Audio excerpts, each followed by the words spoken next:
No Soundbites Allowed is a podcast hosted by Michael Vass. The podcast focuses on providing in-depth discussions on various political and social issues. As the title suggests, the aim is to go beyond quick sound bites and explore topics in greater detail. Michael Vass, the host, engages with guests to analyze and discuss current events, policies, and political ideologies. The live stream and videos cover a wide range of subjects, including politics, economics, social issues, and more.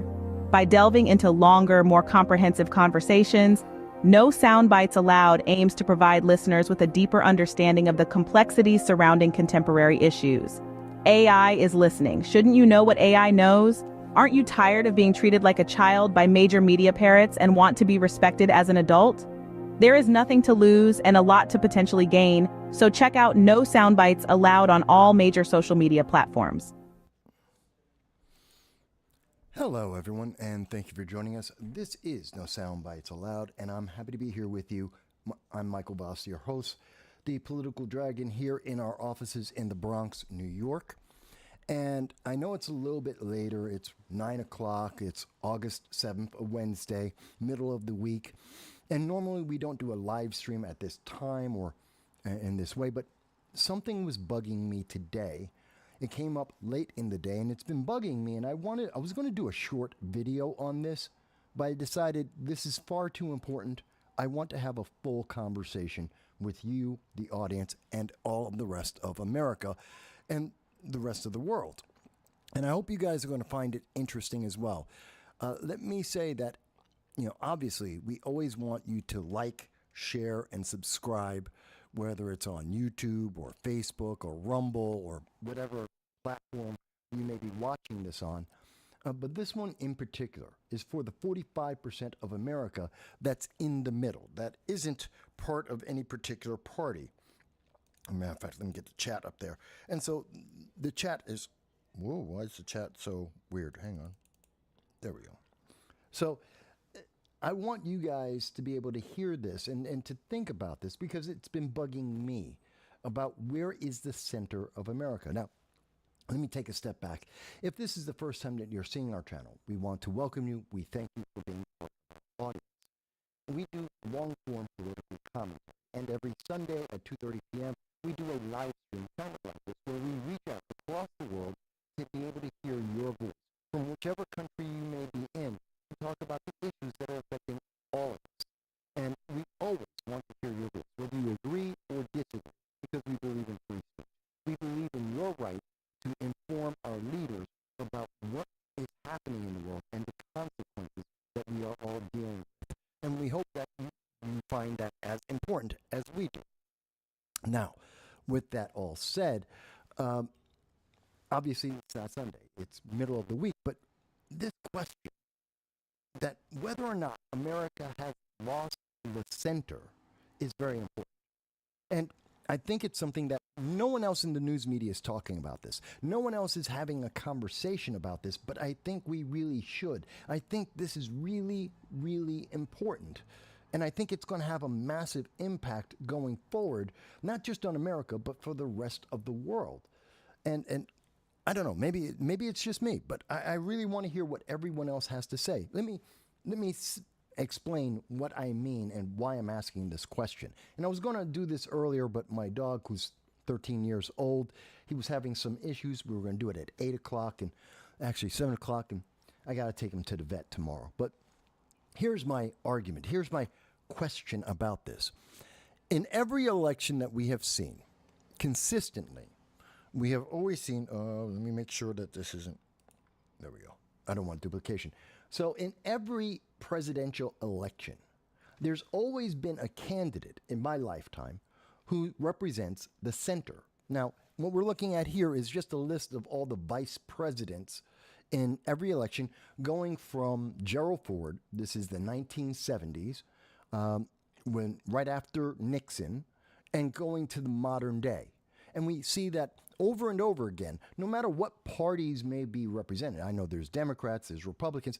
There's always one of those candidates that's supposed to represent the center of America, the 45% of Americans who aren't in the Republican Party, aren't in the Democratic Party, who aren't part of the third parties, Libertarians, Green Party, Democratic Socialists of America. They're not in any of those groups.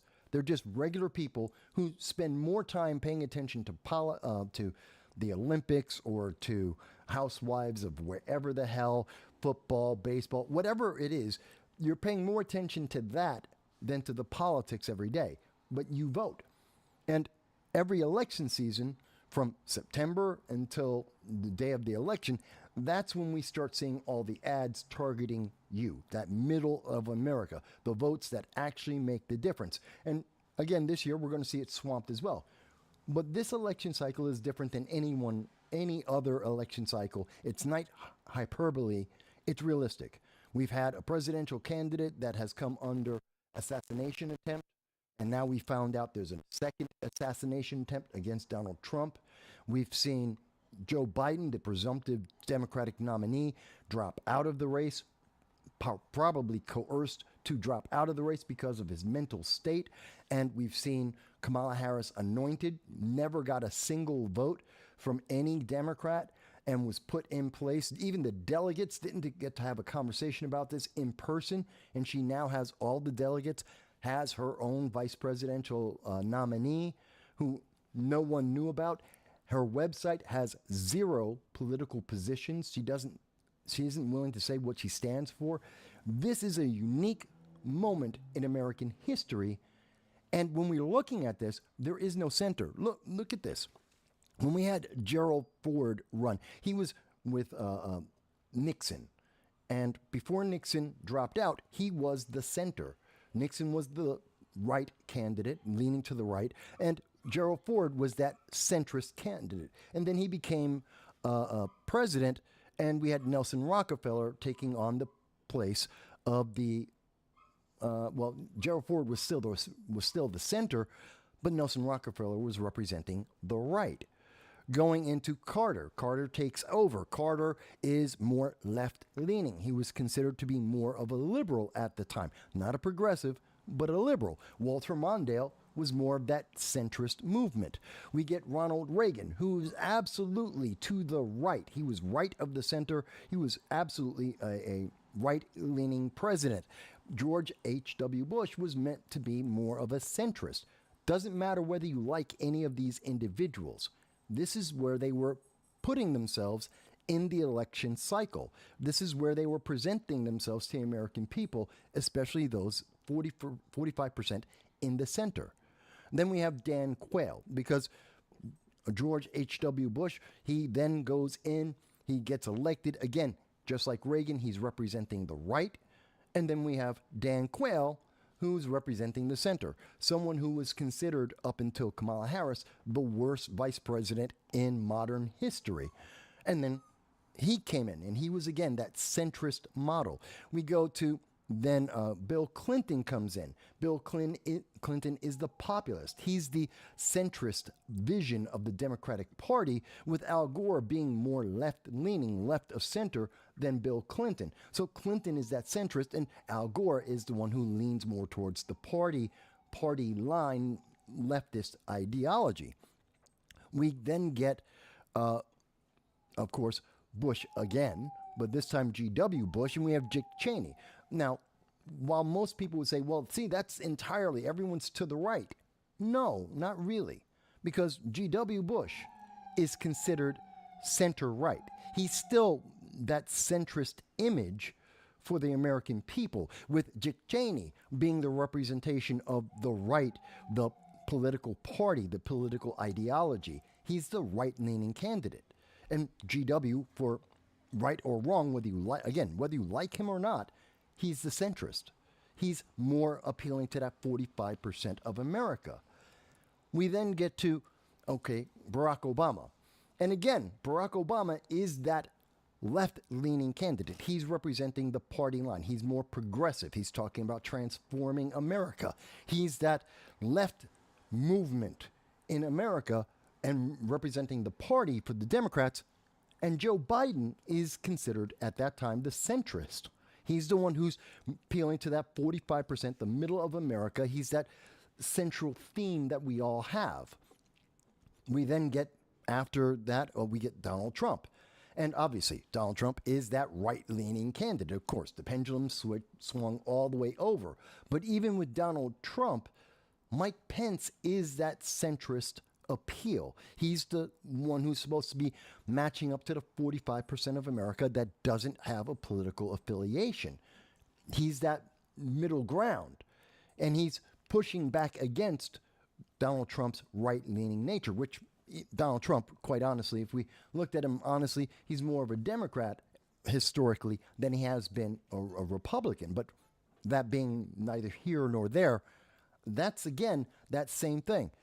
Now we look at the most recent election where we had Kamala Harris and we had Joe Biden. And Joe Biden, again, is centrist left, with Kamala Harris representing the far left. She's a progressive. Her ideology, her actions are all for left. She's supporting Medicare for all. She was supporting the BLM riots. She was helping to get those individuals who were arrested to get them bail. She was in favor of defunding the police. She had the leftist ideology. Whether or not that's something she actually believes is a different question. But again, we had a centrist candidate, or someone who is appealing to the center of America, and then we had the ideology in one of the other candidates. So in looking at all of that, this is the first time that we've had an election where there is no one representing the center. That's not J.D. Vance doesn't represent the center, neither does Tim Walz. They're both representing the extremes of their parties. Tim Walz is very much so representing the progressive ideology. He was there to defund the police. He supported BLM and the riots. He did almost nothing in fact, he did nothing to stop in Minneapolis. There was an insurrectionist autonomous zone. It existed for a year and a half in Minneapolis, destroying much of the city and also holding many people and businesses hostage. He did nothing to end that. That existed until after Derek Chauvin actually was convicted of killing George Floyd. And Tim Walz did nothing to stop that. Remember the mostly peaceful riot, which was famously on TV, and we had the presenters, I believe it was CNBC, saying, yeah, it's a mostly peaceful riot. They called it a protest. Meanwhile, in the background, there's a building on fire that was set on fire because of arson. And fire trucks couldn't get to it because the protesters wouldn't let the fire trucks through. And as we later found out, in that building that was set on fire by arson, there was someone who was dead. Someone got killed. But it was a mostly peaceful protest. That's Tim Walz's history. That's only a piece of his history.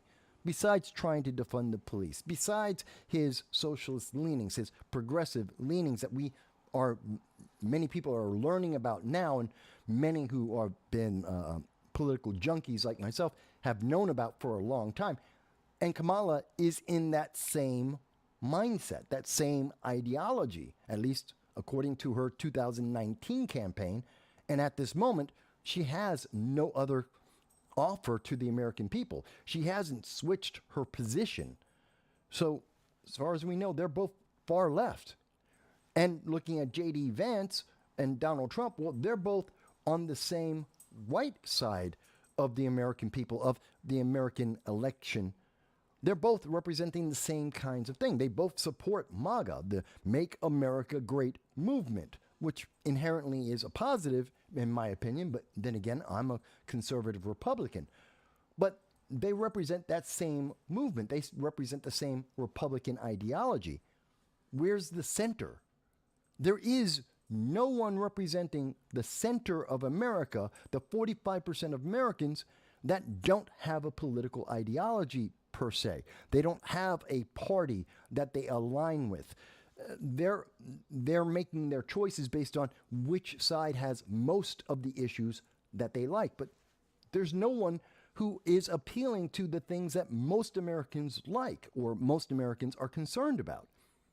Now, that's not to say that Americans the American people aren't concerned about what we know: inflation, immigration, crime. These are the top three pretty much in every single poll you look at, everywhere you go. That's what everyone is worried about. That's what everyone is talking about. That's what's affecting the rest of the world. Is America in a recession? Well, yes, we believe so. Since August of 2022, we have mentioned that and we have gone over that. We know that unemployment is increasing. It's at 4.3% at the moment. We know that inflation is up. We know that now the mainstream news media is talking about we could possibly have a recession, even though the rest of the world has already been in a recession, and America is no different. We're affected by the same economic factors. Inflation is skyrocketing. We know that. You go to the store, you're paying 20, 30, 40% more depending on the items that you're buying and depending on which part of America you live in. We know that in California, they tried to do the artificial minimum wage at $20, and they want to go to $50 depending on Barbara Lee, one of the individuals trying to take over Dianne Feinstein's Senate seat. And they're saying, oh, $50 minimum wage. And we see the real world result of that. 10,000 people lost their jobs. They got the minimum wage, except the people who need it, they lost their jobs. They're unemployed. It's part of the reason why we're at 4.3% unemployment, because the businesses either closed or fired their people to be able to pay that minimum wage. Again, the center is not being served. Yeah, a lot of people on the left are very happy. Look, we got the minimum wage. It's $20 an hour. It could be $50 an hour in the future. Ooh, we've got our political ideology. We got it done in California. And the people in the center suffered. Open borders. We have open borders. There's no borders. There's no such thing as a border. We hear this often from the far left. And what have we gotten as a result of that?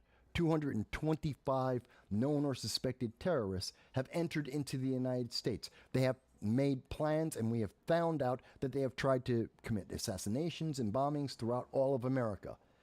We know that the infrastructure in New York City, in Chicago, in Boston, in LA, completely falling apart because we have so many of these illegal aliens that we can't take care of them. And we're spending $60,000 per person, at least in New York City, $60,000 per illegal alien to take care of them, even as we ignore the very same centrist Americans that we rely on. I don't know. Maybe it's just me. And again, I'm asking this question because I'm very interested to hear from the other 45% of America. And I hope that people, when you see this, please share this with your friends who aren't in a political party. Now, of course, I want to hear from Republicans. I, of course, want to hear from Democrats about this. And I'm more than happy to see your comments up there. If you think I'm completely wrong, that I've misunderstood this, please let me know. But I think this is an important thing to talk about because I don't see the center. I don't see any party right now or any of the candidates appealing to the center of America. We're appealing to the extremes. We're appealing to the left and the right. We have policies and ideas and ideology that goes to the Republican Party or the Democratic Party, but we don't have anything that's going to the center. Even if we're looking at the third party candidates, we're talking about RFK, we're talking about Chase Oliver, we're talking about Jill Stein, Dr. Cornel West. None of them appeal to the center of America. The third party candidates all have their own political ideologies, or they're playing part of the existing political ideologies. RFK is basically a Democrat, a progressive Democrat, except he got kicked out of the party because he wouldn't play ball with Joe Biden, and he got looked over to support Kamala Harris because he's an embarrassment to the Democratic mainstream, to the political party mainstream. He's an embarrassment. So he's an independent, but he's really not. He's not appealing to the center of America. He's appealing to Democrats who want an alternative. Looking at Jill Stein, well, she's appealing to the communist and progressive socialist parties. Same thing with Dr. West. He's looking directly at socialism. He's trying to promote socialism in America. So again, those are the far left, the extremes of American politics.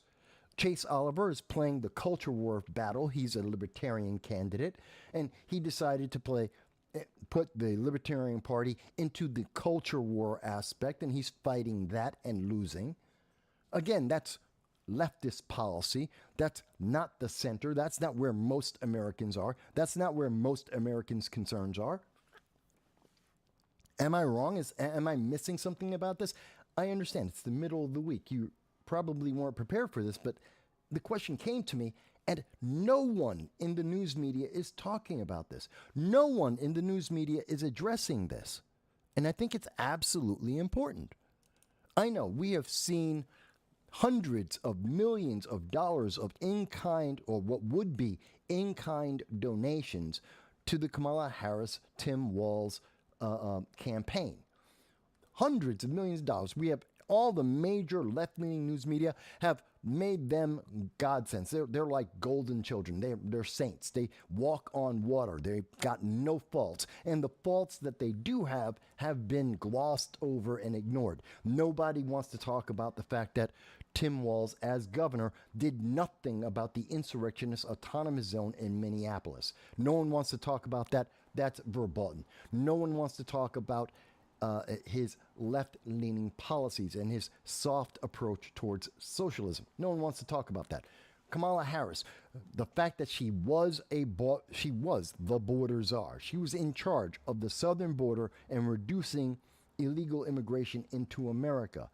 Completely glossed over. We saw that all the major news media said, all the left-leaning news media said, oh, she was never the border czar, even though they had article after article after article saying, yes, she was. From March 24th of 2021 going forward, they called her the border czar. They identified what her job was, to reduce illegal immigration, and she failed. That is empirical. There is no question about that. But that looks bad for her. They don't fortify the election by admitting the truth. What has already been reported, they count on the fact that you're not going to look it up. But that doesn't entice. Lying or ignoring what we already know does not entice people to vote. And it doesn't appeal to the center of America. Both Tim Walz, Kamala Harris, the Democratic Party, we're talking about Nancy Pelosi, Chuck Schumer, Hakeem Jeffries, they didn't tell the American people that Joe Biden is a zombie. He's a part-time president, which, again, doesn't appeal to the center of America. When they saw Joe Biden on that debate stage, they suddenly were shocked to see, oh my God, we have a part-time president who isn't capable of doing the job. He's mentally not there. That's not a personal attack. That's just the facts that we observed. So they tuned out. And it's not much better when we're talking about with Donald Trump and J.D. Vance. What are we seeing there? The exact opposite. We're seeing, again, an appeal to the right. Now, yes, most Republicans are in line with that, the rank and file, not necessarily the establishment, the elected officials that have been there for decades upon decades, people like Mitch McConnell. No, they're not really in line, but they don't really count. But even when we look at all the people who are supporting Donald Trump, they're mostly Republicans. They're mostly conservatives.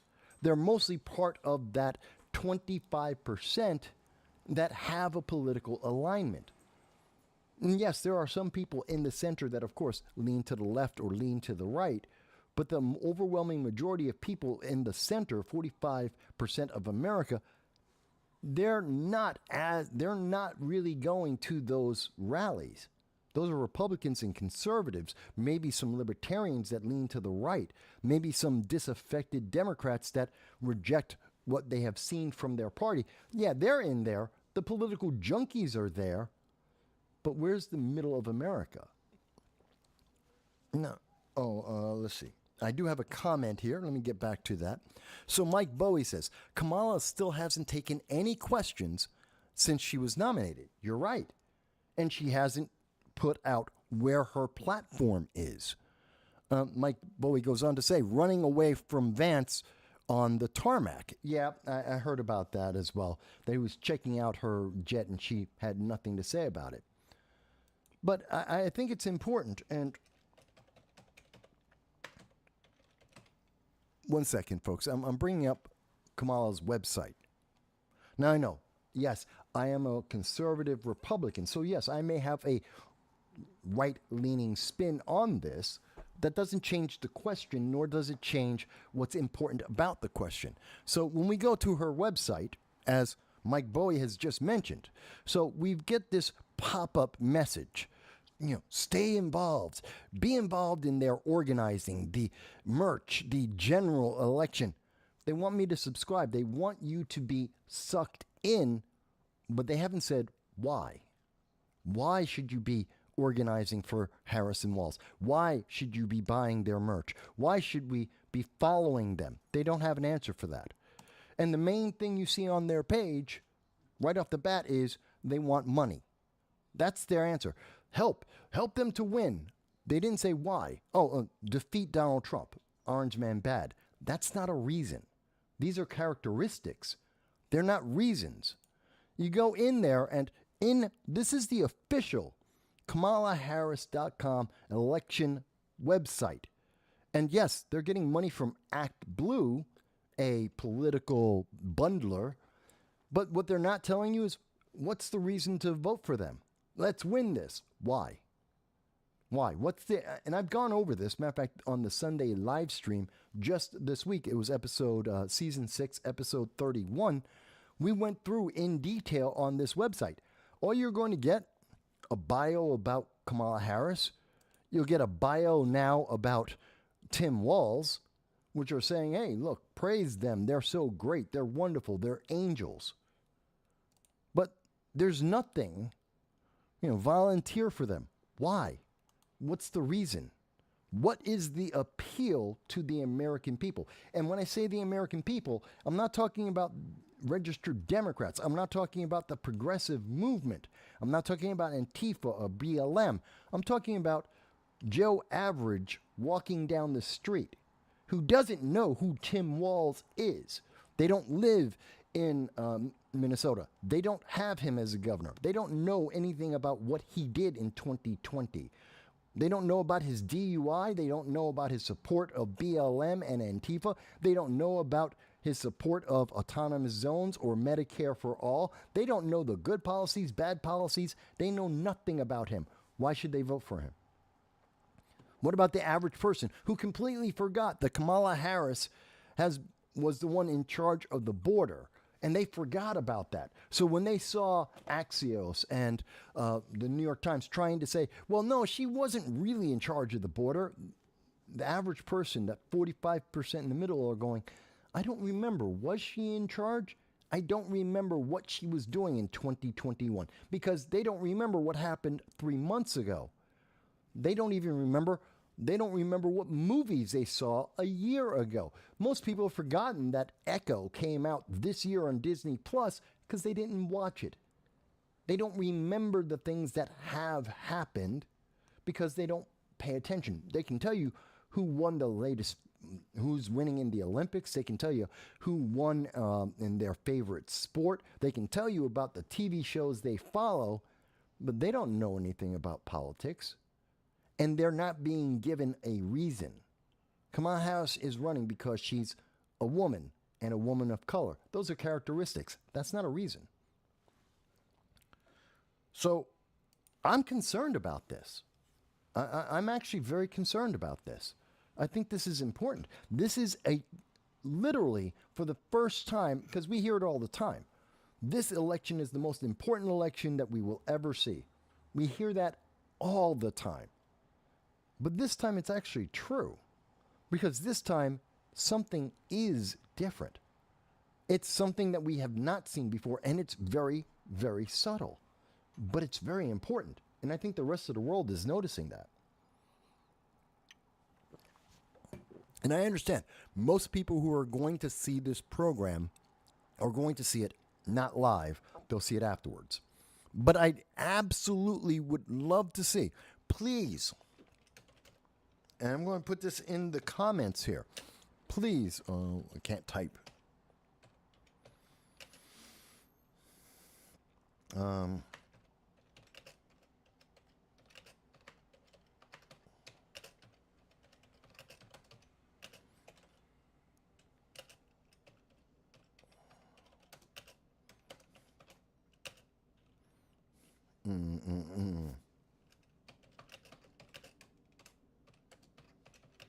Give me a second.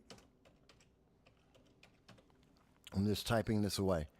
So, I really, whether you see this live, whether you see this, if someone shares this with you, if you find it searching in September or October before you vote, I want your answer about this. How do you feel about an election that is not about the center of America, about the core of America? I mean, everyone is talking about the core values of America. Everyone's asking the question, what are the core values of America? But nobody's actually dealing with the core values of America. And I think that's kind of important. No one wants to have that conversation. And I think it's one of the most critical conversations we could have at this time. And I want to hear what everyone else thinks about that.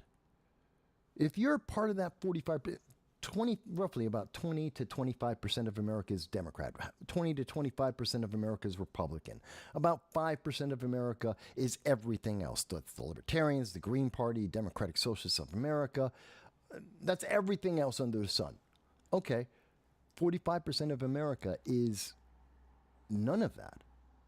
And I don't think we're talking to them. And what does that mean for America going forward?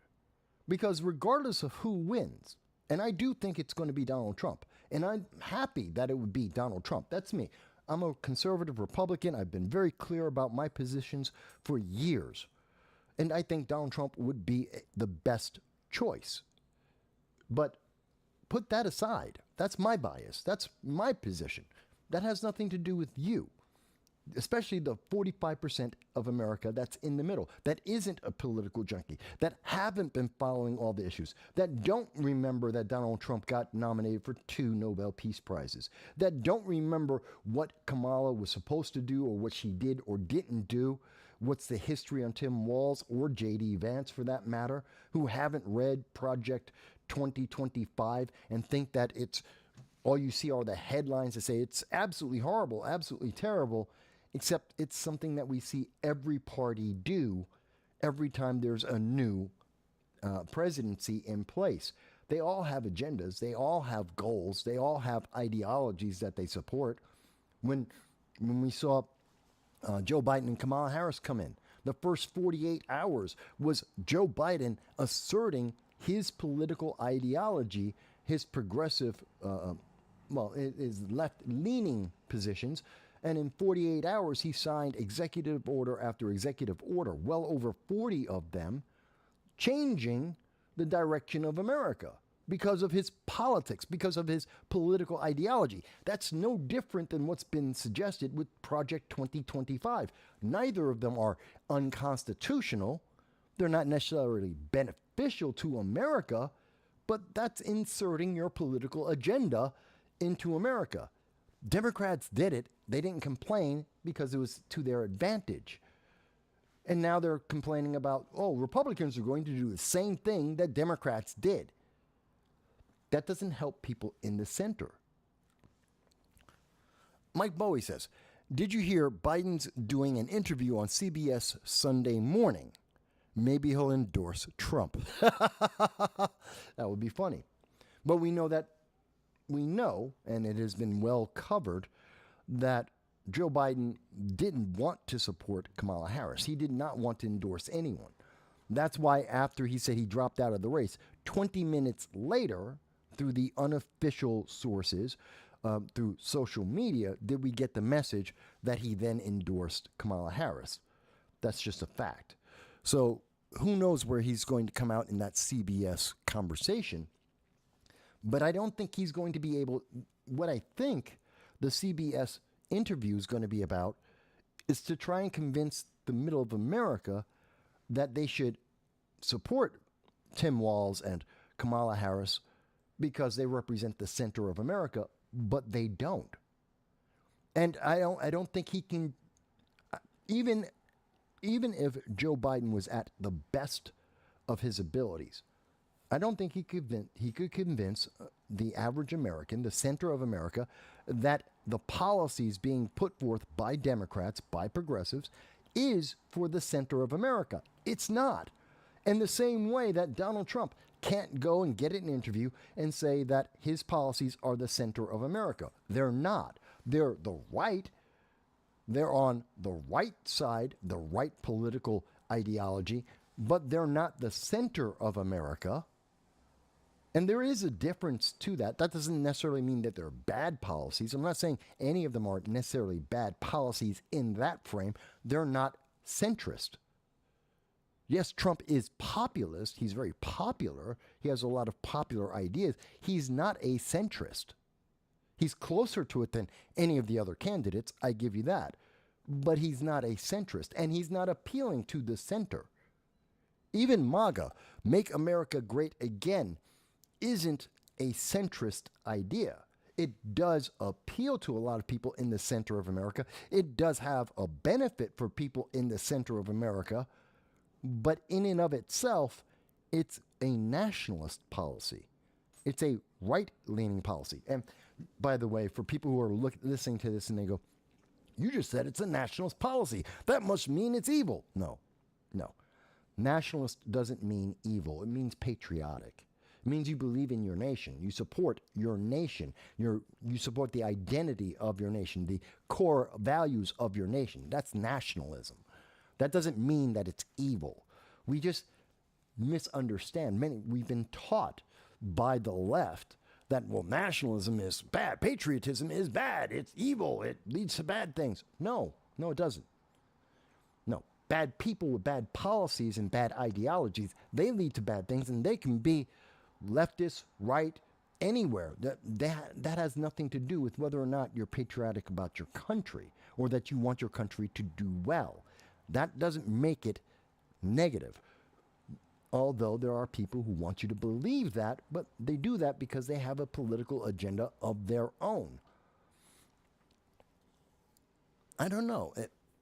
Maybe it's just me that I find this to be so important, that I find this to be so troubling. And I don't know that anyone else is going to talk about this. Because, I mean, if you go to the Cook Report, and people don't know what this is, the Cook Report is an independent organization, and they just basically predict where everything is. You know, are things leaning to the left? Are they leaning to the right? Which state? Which race? What's the difference? And what we see right now is, according to the Cook Report, Donald Trump is about to win. He has 260 votes, electoral votes. He's going to win. But there's 44, all he needs is 44, or there are 44 electoral votes, states that are up for grabs. The three are Michigan, Pennsylvania, and Wisconsin. The Democrats were hoping to lock up Pennsylvania, but they didn't go with Josh Shapiro. They went with Tim Walz, which was already going to be most likely going to the left, going to Democrats. So this is up for grabs. And many people think that it's going to lean towards Donald Trump. Michigan, many people think it's going to lean towards Donald Trump. Although, part of the reason why Tim Walz was picked is because he's a progressive, like the Dearborn, Michigan Democrats. And they're hoping that they're going to get help for Hamas. And so Michigan might go to Democrats as long as Kamala and Tim Walz continue to be true to the progressive movement and support their progressive ideology. And that leaves Wisconsin with 10. But mind you, Trump's at 260. He only needs 10. He only needs one of those three. He doesn't need all of them. He'll probably get Pennsylvania. That's more than enough that he needs. He gets Wisconsin. He's already done. He doesn't need the rest. He's already won the race. But does that help the center? Is that representing it? Because Michigan and Wisconsin, they're not the center of America. You can make the argument that Pennsylvania is. And I think realistically, you can make that argument, and it's very true. Pennsylvania is more of the center of America. It represents the 45% who are not in any of the political parties, more than most other states, definitely more than Michigan or Wisconsin. They have history behind them. Pennsylvania, there's a reason why it's considered a swing state. But I don't think, looking at the policies, looking at the conversations, the ads that are out there right now, no one's targeting the center. No one's targeting. The race isn't about the same kind of argument that we're seeing in Pennsylvania. We're not seeing that. And I think the rest of the world is saying, wait a minute, if America is becoming at its core, at its political core, more political, more ideological, then how does that affect everyone else? How is that going to affect Russia, Ukraine? How is that going to affect Iran, Israel? How is that going to affect China versus Japan and the Philippines and South Korea? There is no center now. So how does that help or hurt all of these different places? Okay, we have a couple of comments here, and let me go and get that. Democrat Mike is with us, and I call him Democrat Mike because he is vote blue no matter who. He's been on the channel. He's a frequent commentator or leaving comments in chat for the show, and that's fine. Again, all points of view are welcome on the channel. We listen to everyone. So Democrat Mike says, the polls are tightening up. Can't deny that. No, I'm not denying that. That's not the point of what I'm talking about. But yeah, the polls are tightening up for the moment. You'll see a difference in September. Right now, you have over $100 million of in-kind advertising has come out to push Kamala Harris, to push Tim Walz, without asking a single question. I mean, you cannot deny, it is irrefutable to deny, that no one has asked Kamala Harris why her website, that is supposed to convince people why they should give $1,000. You're supposed to give $1,000 to help Kamala Harris win in the 2024 election. But yet she has absolutely no reason to tell you why you should give her that much money, or any money for that matter. There's nothing. She has no argument. She says she wants your money, $25, $47, $100, $250, $5,000. And the only thing she can tell you is Orange Man bad. That's not a reason. That's not even close to a reason. That's not going to end inflation. That's not going to take America out of a recession. That's not going to protect American people from not just illegal aliens breaking our infrastructure, but terrorists entering into America. That's not addressing the concerns of the center of America. That's not a reason. And she doesn't have one. So I get your point, Democrat Mike. Are the polls getting tighter? Absolutely. And if you spend enough money in advertising, of course they will.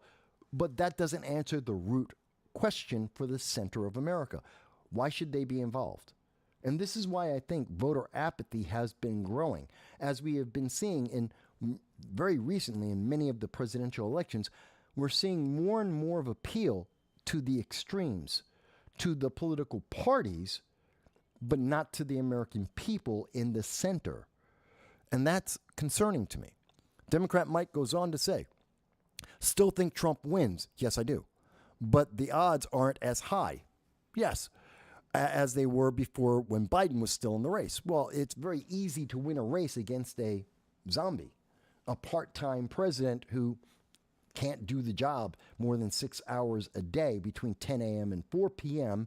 and is being hidden from the rest of the world. Yeah, it's easy to beat that when you expose that weakness, that failure, that conspiracy.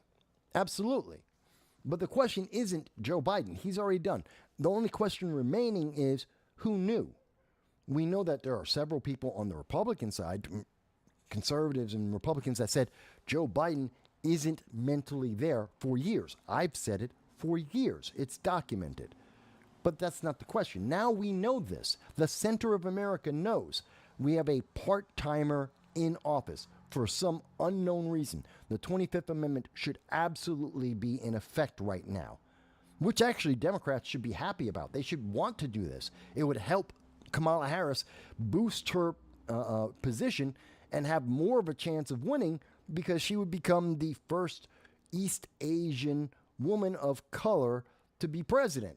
She'd break a glass ceiling. It would be harder. That would motivate more Democrats to actually vote for her if they did the 25th Amendment. But my reason isn't to support her because, oh, she broke through the glass ceiling. It's that Joe Biden can't do the job. And there's no reason, even though my politics absolutely are against everything that Kamala Harris stands for, the fact is I'd rather have Kamala Harris part-time for a short period of time as president because we have somebody who's actually there 24 hours a day who can actually communicate. And even though she's horrible at her job, even though she's terrible, America can survive a terrible president. America, I don't know if we can survive a part-time president who isn't in charge. Who's in charge of America 18 hours a day? We finally have heard Glenn Greenwald ask that question this weekend. And he's on the left. He's a leftist. He's left-leaning in his policies. He's the first one that I've noticed who's asked the question, who's in charge of America? Who's making the decisions that deal with whether or not we're going to support Israel again when Iran attacks? Who are we supporting? Are we going to do anything about Hamas to get back the American hostages that they have been torturing for 10 months? No one's answering that question. Kamala doesn't want to touch that. To an extent, we've heard Trump say, okay, he's going to get them back. He didn't say how. These are important questions. And the center of America, actually, it's important for them because it's going to affect whether when they try and go on vacation to Europe, the answer to how we get those hostages back is going to determine if people are going to be safe to travel to England or to France or to Germany or to Italy, to travel around the world. How safe are they going to be on a business trip or on a vacation if we don't have, or how, depending on how we answer, how we deal with Hamas? How do we deal with the hostage situation? That's important. And I think the world is looking at that. Maybe it's too soon. Maybe I'm asking this question before the rest of America is aware or ready to deal with that. Maybe people don't want to be aware that this campaign in 2024 isn't targeting the middle of America. It's not for the 45% of America. The overwhelming majority of Americans aren't being targeted in this election. Political ideology is. Whether you want to call it a cultural war or the woke versus the anti-woke, you can call it a lot of things, but what the fact is, it's two extreme or more extreme political factions fighting each other with the Americans in the middle. Basically, their heads are down, and they're just being, I won't say manipulated, but they're not the key. And that's not to say that, again, there is an appeal to Donald Trump, there is an appeal to MAGA, but it's mostly right-leaning, it's mostly ideological. And that's going head-to-head with the progressive ideology of Tim Walz and Kamala Harris. And I think, of course, I personally think MAGA, I think Donald Trump, his nationalist, more populist ideology is better for America, just as it was the first time that he was president. I think it's still going to be just as effective, just as beneficial to America and the world. But that's not the center of America. I mean, seriously, folks, if you're in the center of America, what do you think about all this? No one is asking. Maybe let me ask the question for that 45%, for the people who are not affiliated with any party, whether it's third party or any other. You're not in any party. Where are you on this? Is anyone talking to you? Is this the first time that we have a political, a presidential race where no one's talking to the middle of America? No one's trying to support, whether you think it's true or not, whether you think they're just saying it for the sake of saying it and not believing it. Maybe that's where you believe, but no one's even putting up a pretense. And I think that has a dramatic impact.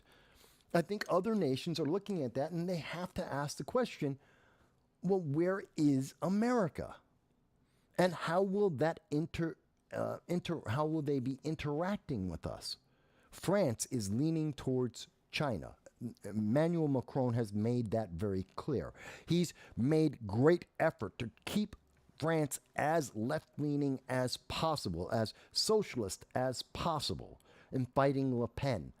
That means that America isn't a high priority. In fact, he told us in March of 2023 that he thinks America isn't a priority, that he wants to take all of Europe and strip them away from America. If we don't have anyone, obviously if we have someone who's more left-leaning in America as a leader, as if we go more down that progressive route, he's going to be more likely to work with America because that means we're getting closer to China. And if we go the exact opposite, if we become more nationalistic, if we become more MAGA, more make America great, if we go more along the lines of Trump, well, then we're going to distance France and its influence on Europe. And that affects our economics. That affects whether or not America is going further into debt. It affects whether we're going to have more inflation. It affects whether or not people will be able to open businesses and make money. It's going to have an impact on us either way. And because there is no centrist view, there's no one in the center that France or China or Germany, there's no one to talk to there. There's no one in the center, middle ground that they can talk to, say, hey, can we make this deal? And, we need some wiggle room on this, whether it's an economic deal, whether it's a military deal. There's no one in the middle. There's no one to talk to. You have to either capitulate, and that means that people like France, like China, like North Korea, like all of the left-leaning nations across the world, that would be South Africa, that would be Brazil, to an extent, they have no one to talk to. They're being pushed out. Their political interactions with us are harder. That means things become more expensive for certain parts of the world. Businesses will be affected. People being able to travel will be affected. Does this make sense to people?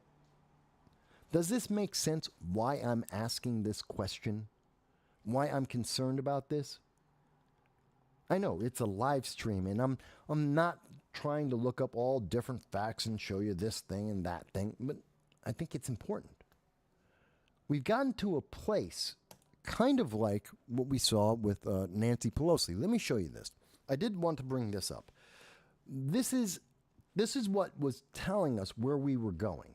This was a warning for America. This is Nancy Pelosi, and she was talking at a convention.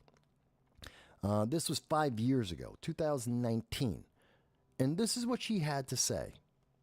Well, let me say you're referencing a comment because, and when we won this election, it wasn't in districts like mine or Alexandria's. However, she's a wonderful member of Congress. I think all of our colleagues will attest. But those are districts that are solidly Democratic. This glass of water would win with a D next to its name in those districts. Okay. She's told us right there. A glass of water would win in certain Democratic districts, like that of Alexandria Ocasio-Cortez. The New York 14th New York 14th district is such a heavily Democrat district that a glass of water could win. And Nancy Pelosi wasn't being hyperbolic. She was being very honest and very direct. It's one of the few times we got truly honest responses from her, that America's that divided at this moment. That Alexandria Ocasio-Cortez, who represents socialism, who represents the Democratic Socialists of America, organizations that actually support genocide, they get automatically voted in. There is no center.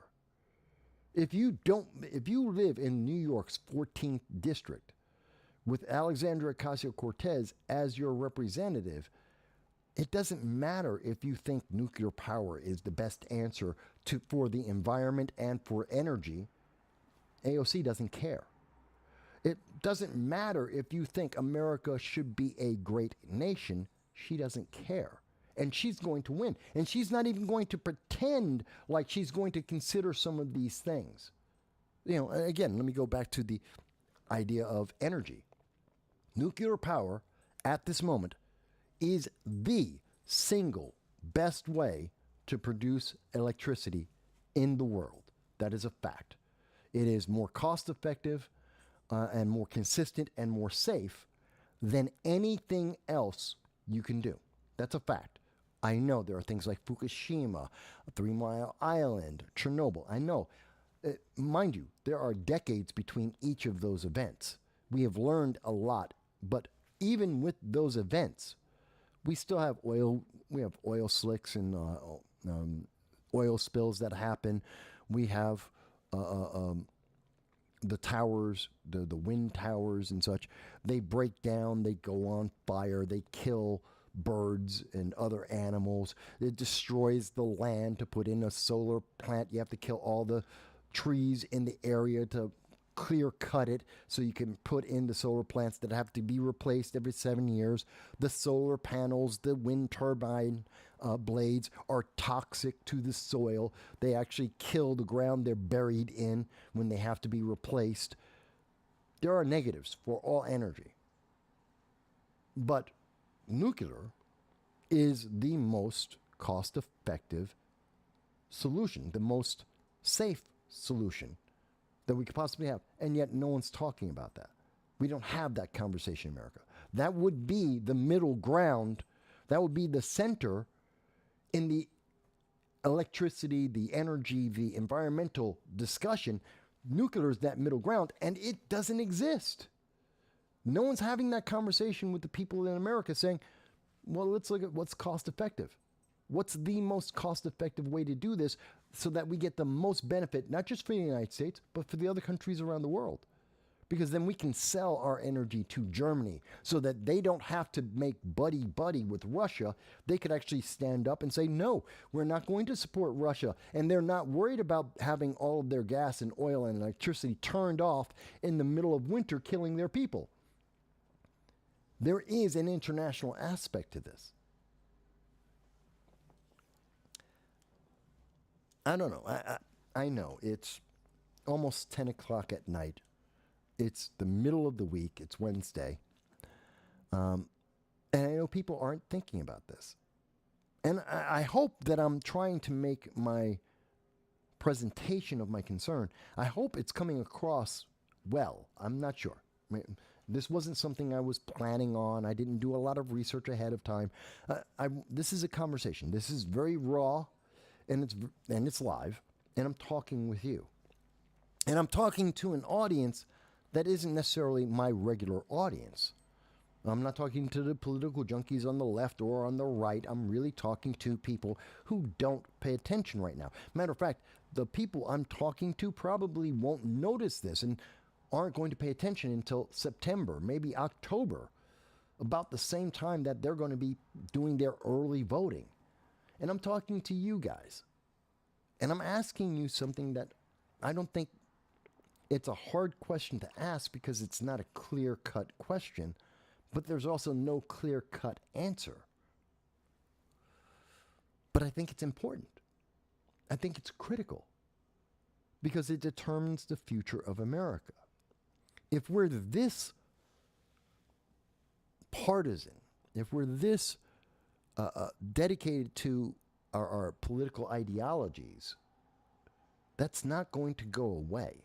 It's not going to suddenly get better if no one is pointing at this, if no one's paying attention to this. We will just become more and more partisan, more and more divided. And that isn't necessarily good for America. That's how we get these. There's a reason why people are worried about whether or not we're going to see a second world civil war in America. There's a reason why people are afraid that certain states are planning to secede from the Union, and how that would have an impact on the rest of the globe in terms of war, in terms of politics, energy, economics. It affects everyone. I think it's an important question. And maybe, if the mainstream media, they have tens of thousands of employees. They make tens of millions of dollars a year. Maybe John Stossel, maybe ABC, CNN, MSNBC, Fox News, maybe one of these big giant companies could address this more deeply with more facts and more details. Maybe. But they aren't asking this question. They're busy trying to protect their partisan political ideology, which means the American people aren't being served. Ultimately, that is my biggest concern. The majority of Americans aren't being I know it's not a majority, it's 45%. Still, that is a plurality of Americans that aren't being served, that aren't being paid attention to. I think it's dangerous when any political organization, any ideology just assumes that 45% of a population are just going to go along because no one's talking to them. They're just going to do what they're told. That is so anti-American. I cannot think of something less American than you're just going to comply.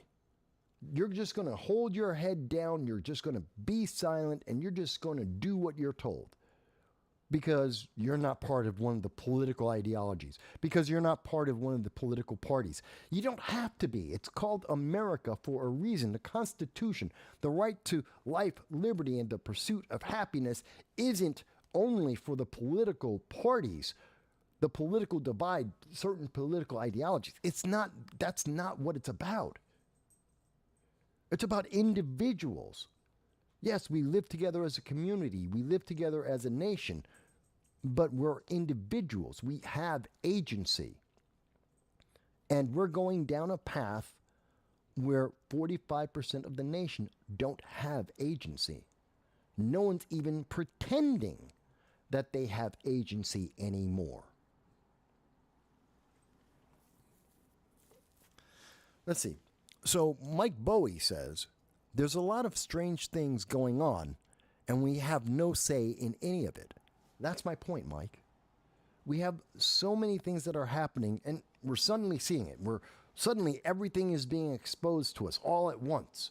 We suddenly find out we have a part-time president who has severe mental issues that was hidden from us for years. We have no idea who's running this country. We have a political divide with no one talking to the center, to the core. What is the core of America at this point? What is an American? And if we can't answer that question, perhaps maybe I should ask it like this. If we can't answer the question, what is an American? What are the core values of America? If we can't answer that, which has nothing to do with political parties, it has nothing to do with whether you're on the left or on the right, it has nothing to do with whether you're a Green Party or you're a socialist or you're a communist, you're part of the Democrats or you're part of the Republicans, conservatives, libertarians. It has nothing to do with any of that. What is it to be American? It's a very, very important question. All of our laws, all of our political ideology, all of our economic deals, all of our status in the world is dependent on that answer. Whether or not we have a civil war is dependent on that answer. What is it today in 2024? What is it to be an American? And we can't say it's being part of this political party or that political party. That's not the answer. And I think we need to have that answer. And I think we need elections that answer that question and pay attention to that question directly. Now, if you're asking me personally, Mike, what do you think personally? Yeah, I think that Donald Trump, the MAGA movement to make America great again, I think that gets more of it. That's the reason why it's populist. It's a reason why so many people do support it, is because it does get closer to answering that question. It is more, it gives more agency and independence to the American people than what's being offered by Democrats and progressives and socialists. Absolutely. I think that's the better answer, but it's not the answer. It's not the solution. It's closer to the solution. It's leaning towards the solution, I think. But I don't think it's the answer, if that makes sense. And so we need to find that out. I think we need a national conversation about what is America? What is it to be an American? I think that's absolutely essential. And we're losing America because we're losing sight of the answer to that question. I know what I think that answer is, but I'm very political. I'm partisan. Absolutely. I admit it completely. Of course I am. I can have a conversation. I've had many conversations with people of many different political ideologies. I have friends who are every kind of political ideology. I talk with colleagues and peers of mine who have different political views on a regular basis. That's fine, but that doesn't answer what is an American. What is America in 2024? What do we stand for? What are we voting for? Where are we looking to go? I think we've lost track of the Constitution. I think we've lost track of the goal of the Constitution and the amendments, the core beliefs. Most notably, the right to life, liberty, and the pursuit of happiness. And we have somehow been convinced, all of us, that you can only get life, liberty, and the pursuit of happiness by being part of a political ideology. And I think that's wrong. You don't need to be partisan to have life, liberty, and the pursuit of happiness. And our elections should be reminders that you don't need to be partisan to get life, liberty, and a pursuit of happiness.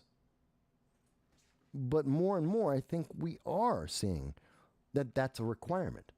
That you have to pick a partisan ideology that may or may not be your own to get life, liberty, and the pursuit of happiness. It's kind of like the far left.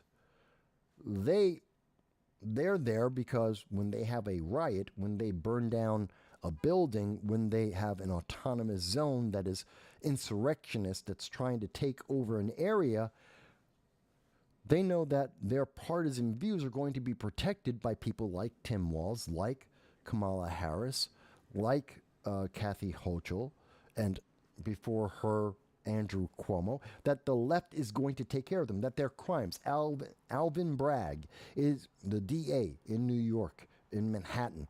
He wiped out 6,000, him and Letitia James, wiped out 6,000 criminal charges, individuals that were arrested for rioting in the second degree, for destruction of property, for looting, stealing, threatening people, coercion.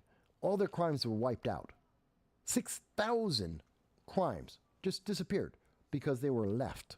They were crimes committed by people who were partisan and part of the left-leaning partisan agenda, the ideology.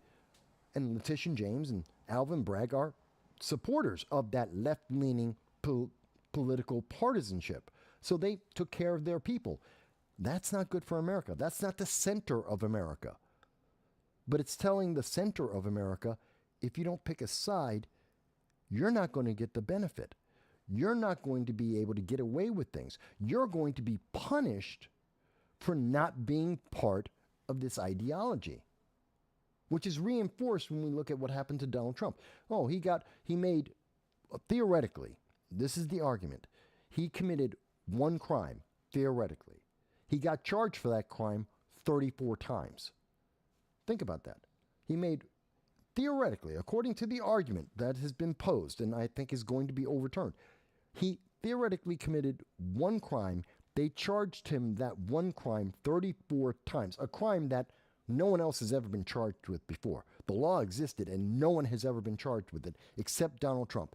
And they charged him at 34 times because he wasn't of the right political partisan ideology. That doesn't help the center of America. That doesn't respect life, liberty, and the pursuit of happiness. It doesn't help America be unified. It doesn't help America have a strong outlook. And it tells other nations, if I'm going to deal with America in terms of economics, in terms of military, in any kind of way, I either have to be part of one of these political factions, or I'm going to be in opposition of that political faction, and therefore that determines how I'm going to deal with America, which could be dangerous for the middle of America. Does that make sense to people? Do you understand why I'm concerned about this? I think the center of America, the 45% who aren't part of any political ideology, they're critical. I think they are the part of America that is the heart of America. And we're forgetting about them. We're forgetting about our heart. Some people are going with their emotions. Some people are going with their logic, but not heart. There's a difference. You can have whatever feeling you want. I don't care what your feelings are. You have a feeling and I have a feeling, and I don't have to have your feeling. You don't have to have my feeling. Let's throw that out. Some people believe in feelings. Fantastic. I'm more dedicated to my logic and to facts and what is, not how I feel about it, but the logic of it, the factual nature of it. Okay, so my mind, I'm going with mind. Some people are going with feelings. But the center of America is our heart. Again, I'm not sure if I'm explaining this properly. This isn't something that I've written down. This is me just speaking raw to you, going with my thoughts as they come to me, as I'm trying to explain this to you. And I can't guarantee that I'm explaining it properly. I don't know that I've really gotten to what I'm trying to express as my concern. I think it's being clear. I think people will understand it regardless of their political ideology, regardless if they have no political ideology. I think they will get it. I think that if people in the center, people who are not part of the political parties, that 45% of America, I think if they hear this, they will get it. But I don't know that any of us have an answer to it. And we must, if we're to preserve America, no matter how America will look going forward, if we're going to preserve America, we have to have an answer. We have to be able to protect the heart of America so that we can have a mind and a feeling. For the left and the right to continue to exist, we have to protect our core. What makes America, America? And we're not doing it. And I think this election for the first time has put that so squarely into the bullseye, the awareness of the American people, that it's inescapable. We didn't notice that we were losing this before. We didn't notice we were missing our center until now. Because now it's inescapable. There is no one targeting the center. Everyone's partisan. Whether it's far to the left or far to the right or center right, center left, however you want to argue, no one's in the center. Yes, again, Donald Trump is populist. Yes, he's appealing more towards that direction, but he's not in the center. He's to the right of center. He's closest of all the candidates, both presidential and vice presidential. Donald Trump is the closest to the center of America, but he's not the center. And that's important. That makes a difference. That means we're missing something. Something I think that's essential to America. I don't know. Please, anyone who's looking at the comments, Mike Bowie, Democratic Mike, anybody who's paying attention to this, who happens to see this, whether you're seeing it live or if it's in the comments afterwards, whether you're on Rumble or YouTube or Facebook, you see it on Twitter, I don't care. Tell me if you get this, if this is making sense to you, and whether or not you think this is a concern. Maybe you don't think it is. Maybe I'm just missing something. And I'm happy to hear what you think. I'm happy to hear what you feel about, well, not so much feel. What do you determine about this? Again, feelings don't really make a difference, especially not to me. I don't care about feelings. I want to know where you are right now.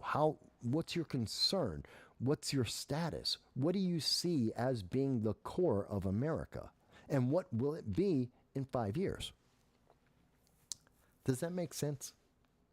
Guys and gals, does that make sense? Is this resonating with anyone? I don't know. I hope it is. Let me see. So Mike Bowie says, term limits are the answer, but it will never happen. We are one election away from communism. Kind of yes. I kind of agree with that. But I don't entirely, because term limits are something we could do any minute, any day. Nancy Pelosi can be voted out of office. Chuck Schumer, Kirsten Gillibrand, Mitch McConnell, you name any of the people who've been around for the last 30, 40, 50 years in politics. We can easily replace any and all of them. Easily. We just have to vote. People aren't voting. I mean, in non-election years, non-presidential election years, non-midterm election years, in the off years, I believe the number is somewhere around 38%. Just over a third of Americans actually vote. In election years, on average, we're at about 55 to 60% of Americans vote. I mean, the numbers have been going down since roughly the 1960s. I think it's 1955, 1954. The elections, since that time, we have seen fewer and fewer Americans voting consistently in election after election. Yes, I know there's, the Obama 2008, that was an exception to the rule. I know that 2020 was an exception to the rule. I get that. But there is a trend. And that trend is fewer and fewer people paying attention, because the number of people in the middle is growing and they're not being talked to. We're not paying attention to them. So why are they involved? I think that's the answer to the voter apathy. It's not voting more, having more votes. It's not having earlier votes or mail-in votes or trying to make voting easier, because none of those are the problem. It's not that black people can't vote or people of color can't vote in America, because that's not a problem. That hasn't been a problem for the last, 70 years. That's not the issue. Black people can vote if they want to. Hispanic people, women can vote if they want to. We can elect anyone that we want to elect. People just aren't. We don't have to re-elect someone just because they're already in office. 88% of people in Congress will be re-elected. That's their re-election rate, 88%. It is literally more likely that someone will die in office, like Dianne Feinstein or Representative Sheila Jackson Lee. They're more likely to die in office than ever be voted out of office. Why? We don't need term limits for that. We just need to stop voting for these people. We need to put someone else in power.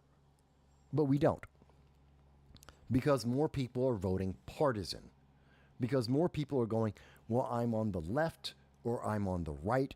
Or more likely, it's like what we're seeing with Nancy Pelosi, as she said 5 years ago. Because there's a D or an R after that name. And if the D was next to a glass of water, they will get reelected. Term limits isn't that's not the thing we need. We need people to be actively voting. We need people not to be apathetic. We need people in the center speaking up, getting up and voting people out of office that shouldn't continue to be there and voting new people in. We need people to be involved. We need to talk to the center of America, to the core of what it is to be American. To have our politicians targeting and trying to benefit the center of America. That's left, that's right, that's third party. Everyone needs to focus on the center of America, not their political partisan ideology. And that's true of all the third parties. That's true of the two major parties. They're worried about their partisan positions, not the center of America. And I say that as a conservative Republican. I say that as a Republican who has run for Congress. I say that as a Republican who has run for a county legislature seat. I'm saying that as someone who talks to candidates on a regular basis on the left, on the right, and everywhere else. As someone who is involved with various campaigns from time to time. I'm saying this as someone who is part of the election process. And yes, I have a bias. Just like everyone else. Of course I do. I'm not saying something. We're not talking about electing saints. People aren't saints in politics. They're not some kind of holier than thou, more brilliant than anyone else kind of. No. Seriously, we got to get away from this idea that just because you've been elected, you're somehow a rocket scientist. No, they're not. I know far too many people at every level of government, local, state, and federal, individuals who've run for the presidency, both on national parties and third parties. I know people who've run for all these offices. They're not smarter than anyone else walking down the street. They're not better than anyone walking down the street. They're just people. They're just people. Some of them have better looks than some people. They have maybe better appeal. They're better at marketing themselves, but they're not necessarily better than anyone else. And they don't deserve to be in office for 2, 3, 4 decades. They don't. But we have this belief that, well, they're partisan, and therefore we have to vote for that. Or stay out of it altogether, or don't vote. That's the other way that this works, is people aren't voting. They're not involved because no one's talking to them, because we're not passing policies and laws and legislation, treaties. We're not doing things to help the core of America. We're too busy being partisan. And it's not to say that there isn't anything to being partisan. Being partisan is part of the process. It's a good thing, except when it becomes the only thing. Does that make sense? Does that make sense to people? I hope it does. I don't know that it does, but I hope it does.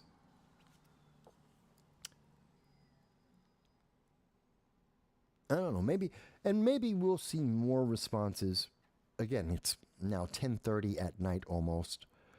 On the middle of the week. It's a Wednesday. This was a last-minute, sudden kind of live stream. So I don't know if a lot of people are seeing this or a few people. I don't know if you're seeing it all on Rumble or on YouTube or Facebook or wherever. And I know that there is a lot of suppression. We know that Google is a monopoly, as the courts have now said. We know that they, by the admission of Google and YouTube, that they are suppressing comments they don't like. So I don't know if people are going to be able to see this, but I hope you're able to share this with other people so that they do see it, so that they ask themselves the question, where is the center of America? What is, where is the center of America? What is the center of America? What are the values that the partisan ideologies are missing? And when I say partisan ideologies, I don't just mean the left and the right. I mean the third parties as well. I mean the Libertarians, I mean the Green Party, I mean the Democratic Socialists of America, all of them. Where is the center of America? It's none of those.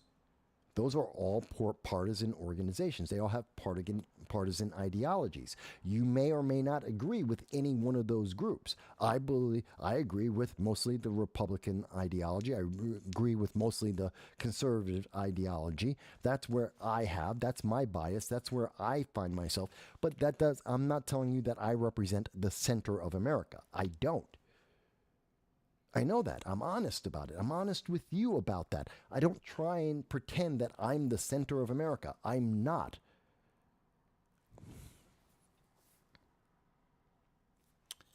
Let's see. Mike Bowie says, I still don't believe they will stick with Kamala Harris, stick with Harris and Tim Walz. It's too easy. No, Mike, I guarantee you they're going to stick with them. They need Kamala Harris for the money. Tim Walz, they've made their bed. They're going political ideology. They're going to the left. They're not going to the center. They had the option for that. They gave that up a long time ago. No, they don't plan to win. They plan to just look good. They're playing to their base, to their partisan ideology. They don't plan to win. They just want those people involved to donate money and to vote down the line to keep power in Congress. Again, that 88% re-election rate. That's what they're worried about. They want to keep their people in power. They give up on, they can lose, and they expect to lose, and they already expected to lose the White House. They're not worried about that.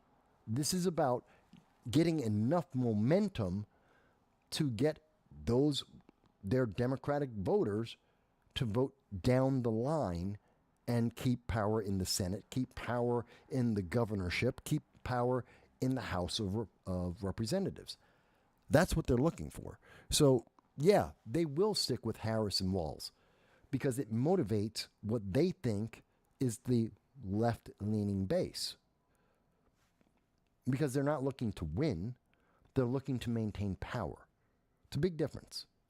They're not being obvious about that. But that's why when we go to Kamala Harris's website right now, live, this isn't recorded, this is the website right now at 10:28 p.m. Eastern Standard Time on August 7th. If you go there right now, there is no position, there is no policy, because it's about appealing to the left. This is a progressive red meat.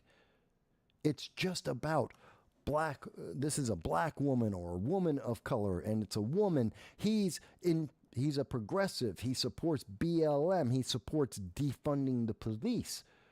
This is about motivating them to show up and vote Democrat for their local Congress member, for their local member of the Senate. It's about power. It's not about winning. They already gave up on this race. They already know that they lied to the American people and got caught. Joe Biden is he's a zombie. He's a part-time president. They got caught. They know that. Kamala Harris is responsible, in part, for Joe Biden being a part-time president, and responsible for not telling the American people the true status of what's going on in the White House right now. They don't expect to win. They don't need to win. They need to hold on to power. They need their people to show up. But all of that I've just explained, does not help the 45% of America that's in the middle, that none of that applies to. Let me see. User has been banned has joined us. Hello, user. And user has been banned says, a major issue is also the media being very biased, driving a wedge into the center. I agree with you. But again, the media is part of the same thing I'm talking about, this partisan divide, this lack of a center. There is no centrist, no middle ground, no neutral news media. There really isn't. I don't care. Politico isn't neutral. They're left-leaning. CNN is very left-leaning. MSNBC admits that they are partisan and that they are part of the DNC. They're part of the left progressive mindset. They admit that openly. Fox is openly. They are part of the right. They're also part of the establishment like CNN and MSNBC, but they're the right-leaning counterpart. They are the Republican voice. They are the Republican partisan ideology. We don't have a center. We don't have centrist ideology, and that's even true in the local news. The local news is just as divided, just as partisan as everyone else. So again, people in the center, the 45% of the middle of America, the core of what is America is being lost, I think. Mike Bowie goes on and said that this is making sense. I'm glad that it is making sense. And I wish I could say, and of course I have the answer. Of course I have the answer to it all. I know exactly what the answer is going to be. I wish I could say that. I don't. Hell, I didn't even know this was a question until now. It's kind of like, and yes, I'm going to make a little bit of a joke here, but it's kind of like, what's the answer? What's the question to life, the universe, and everything? The answer is 42. Yeah, but what's the question? That's the important thing. What's the question? We know the answer. Well, kind of the same thing here. We have answers. We don't know what the questions are. We don't know what we don't know what our heart is. We know what the mind is. That's mostly represented by conservatives and Republicans. They're very analytical, very fact-driven, very much about facts lead to consequences, and we can map that out. That's right-leaning ideology for the most part, in a very simple statement. It's oversimplifying it. And on the left, we have feelings. They have their feeling. They have their personal truth, not the truth, but their interpretation of what the truth is. As Alexandria Ocasio-Cortez, AOC herself, said on 60 Minutes, what was it, about 6 years ago? She said, it's not about being mathematically, empirically, semantically correct. It's about feelings. I'm paraphrasing her, but that's what she said on 60 Minutes. It's about how they feel. And what they feel will be the truth in the future. According to Thomas Sowell, what did he once say? The left is never wrong. It's just that you didn't give them enough money, or you didn't give them enough time, or you didn't give up enough rights for them to be found true or correct. That they eventually will always be right. If they get more money, more power, they get more time. That was part of the reason why people said re-elect Barack Obama in 2012. Oh, Barack Obama, he didn't have enough time. He needs more time for his policies to kick in. He needs more time for us to see the results, for him to get his agenda in place. No, that wasn't factually true. That what they felt like it was true. It was a feeling, but it wasn't. It literally was not factually correct. We know that now. We can look back and we can see that concretely. But again, that was the feeling. We have that same thing now. People have feelings. They feel like Hamas is a good thing. You go to Harvard, you go to Columbia University, you go to Binghamton University, UCLA. They feel like CRT, critical race theory, is a good thing. They feel like Hamas is a good thing. They feel like they can excuse genocide for certain political groups because they feel like they're on the same side.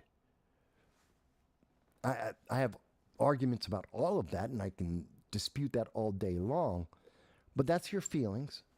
And then you have the facts with the right. Where's the middle? Where's the heart of America? Who's talking for the heart of America?